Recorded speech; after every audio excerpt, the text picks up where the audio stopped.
LapTrax ready. Oh, this is gonna go down.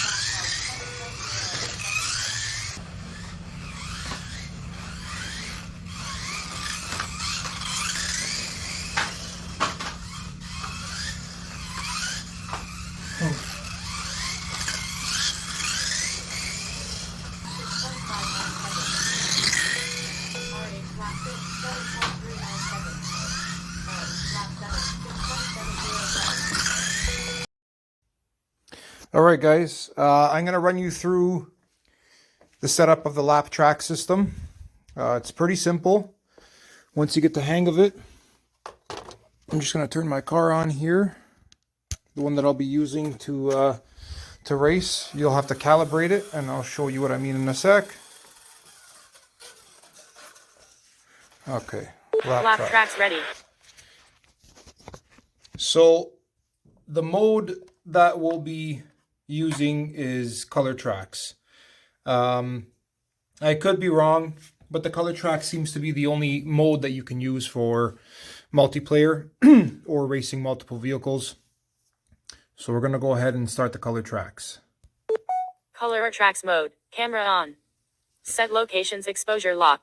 So if you can see the shadow that I'm casting here, the most ideal situation is if you can stay as far out of the light as possible, because it wants to screenshot what the surface will look like undisturbed. So, I mean, the less shadow you cast, the better it is. Background registered. Location set. 1 racers available. So the next step is to add a racer. I'm going to get this thing going. So I'm going to select new racer. And same idea. So I got the shadow going here where you can see my hand. I'm going to calibrate this thing outside of that shadow. Now, what I'm doing here is I'm selecting the top of the car. You can select the blue. So when you double tap, you get the arrow or the aimer, which will give you a better idea of what I'm doing. So you can select the blue if you want. You're going to want to select the majority of the color that you're going to see from the top of the car, which in this case is yellow. So check mark that. Test mode. Please move racer on and off camera to verify detection. So all it's doing here is verifying that the color that you chose is going to be picked up by the camera.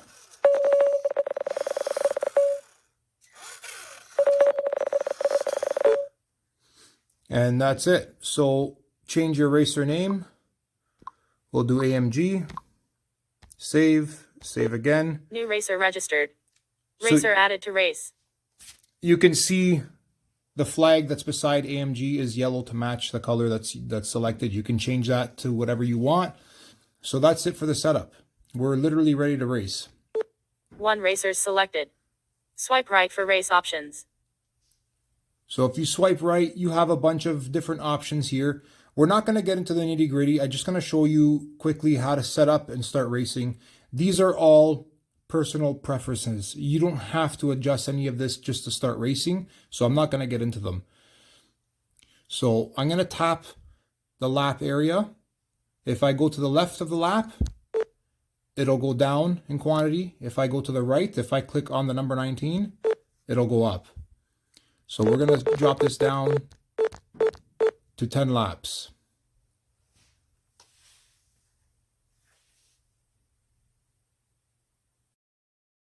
So I'll show you guys the countdown on the screen mirroring, and then I'm going to switch the camera view to the GoPro so you can see the car going around the track.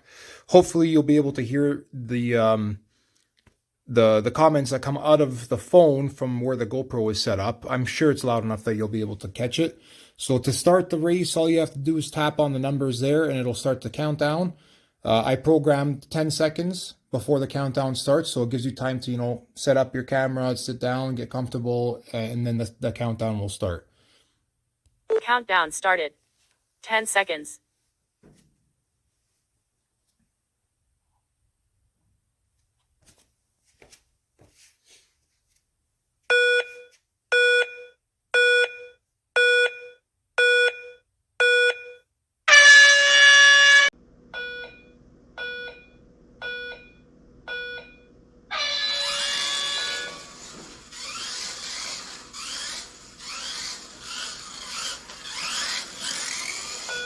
Lap 1, 8.24 seconds.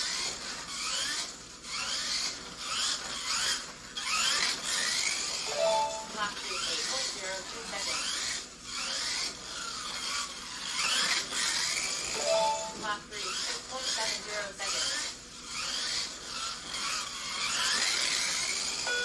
Lap 4, 6.73 seconds.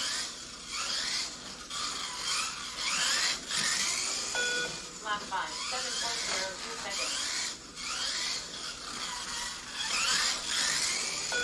Lap 6, 6.96 seconds.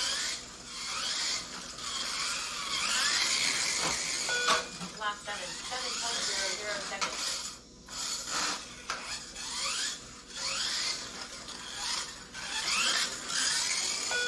Lap 8, 9.82 seconds.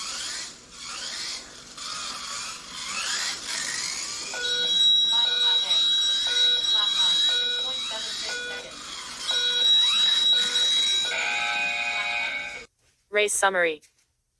Fastest lap. Lap 9, 6.16 seconds. Slowest lap. Lap 10, 14.96 seconds. Average lap time. 9.66 seconds. And that's pretty much it. So you can go swipe left and see your race results. You have a couple of different views. That's your second view. And this is your list.